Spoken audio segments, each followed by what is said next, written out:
Hello, YouTube. I always say take a deep breath. I'm always out of breath. Oh, it feels like 45 degrees outside, and you know it says 55. Don't trust it when the wind's blowing over 10 miles an hour. We're going to do a screwdriver for this Sunday in the shop with the twine on it. This already has a metal thing. Remember these cheap ones? Here's one I'll show you the pictures of. That's just some acrylic paint. If we get it to focus. But I did put some Elmer's glue on there to kind of make it smoother. The paint was kind of rough. Well, this was some of the old Harbor Freight Pittsburgh screwdrivers. They're great big, not great big, but a big handle on there, which is really too big for me if I just need it. And that's only like a 3/16" wide blade. So for hobby use, I wanted a little screwdriver to put in my little kit. Okay, first we're going to go out. We got an easy way.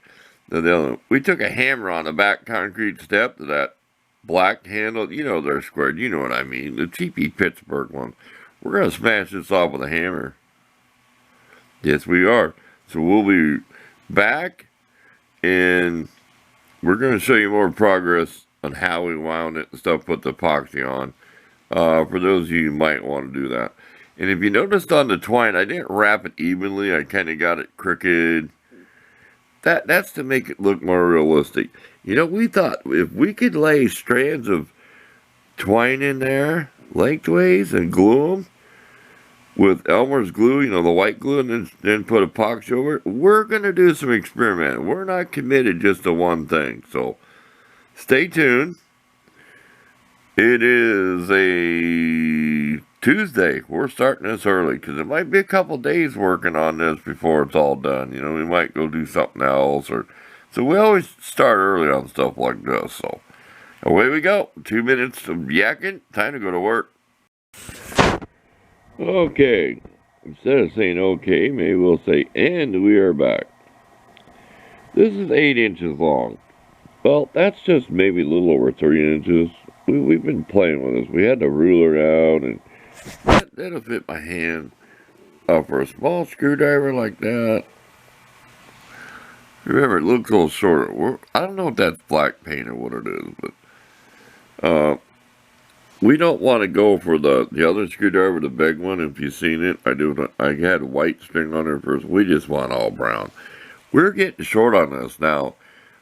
This is not really hard to find, but kind of for me, this could have came from a Dollar Tree or a dollar store.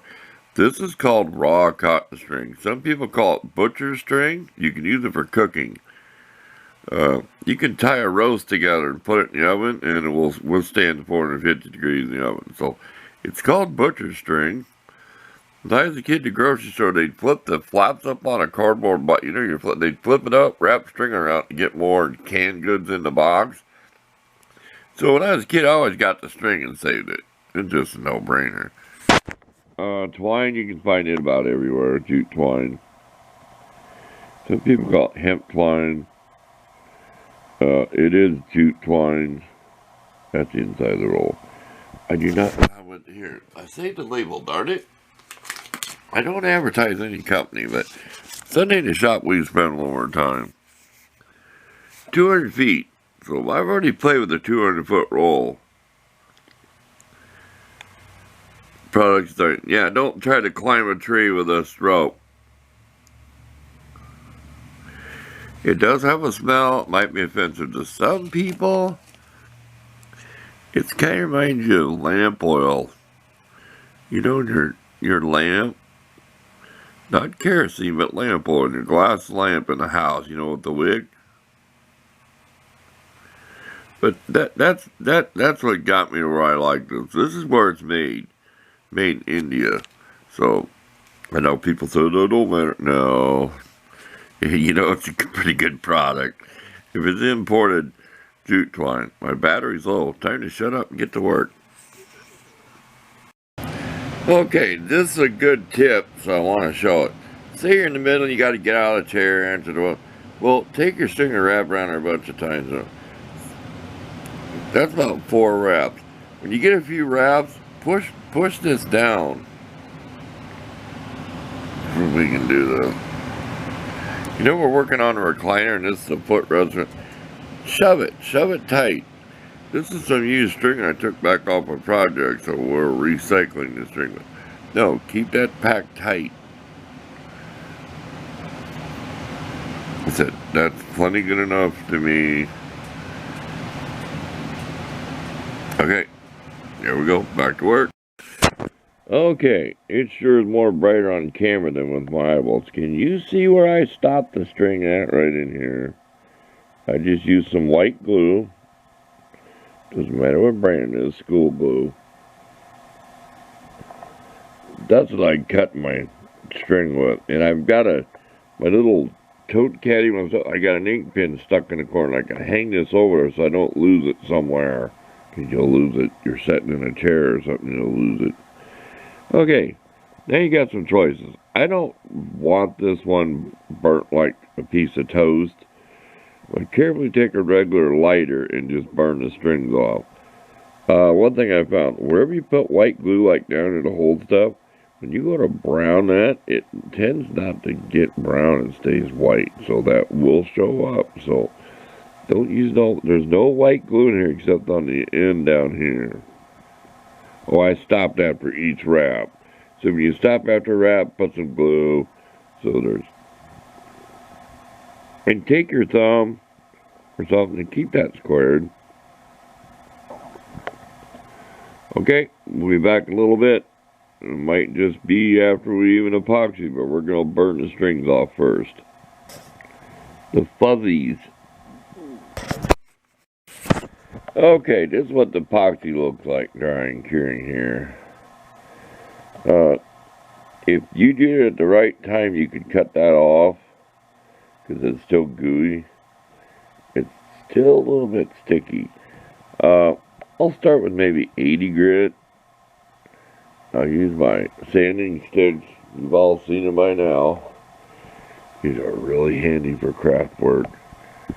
I've got 80, 100, 150, 220.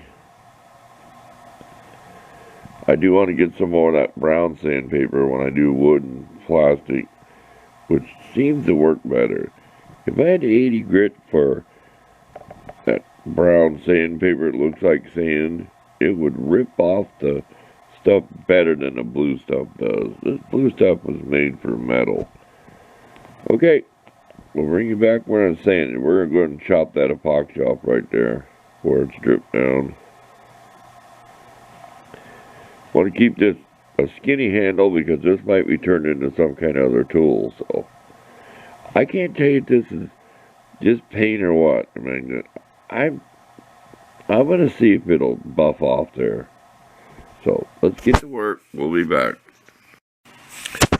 Okay, we're done sanding with every grit we could think of. We did use 1680 to get it ripped down to size. So we stopped at 220. Then the only way to make this shiny and see-through, you got to put some kind of clear coat spray, wax, oil. And we use various things. We use like chapstick, anything. Petroleum jelly, which is a clear grease. Because it's a tool to be used. So we're going to put something on her so it's kind of see-through. And then we will be done. So we'll be right back. Okay, we waxed it up. You can use generic brand, the brand name doesn't matter. Now you can actually see get it to focus. So man, you had some nice coats of clear on there. I didn't burn this twine, but you could if you want it darker, but there you go. I hope you get the idea. We'll get right in there. Look at that. Oop. This camera's been doing that. It doesn't want to stay focused. There you go. Thanks for watching this week. Look for all the pictures I took when I went step by step on this.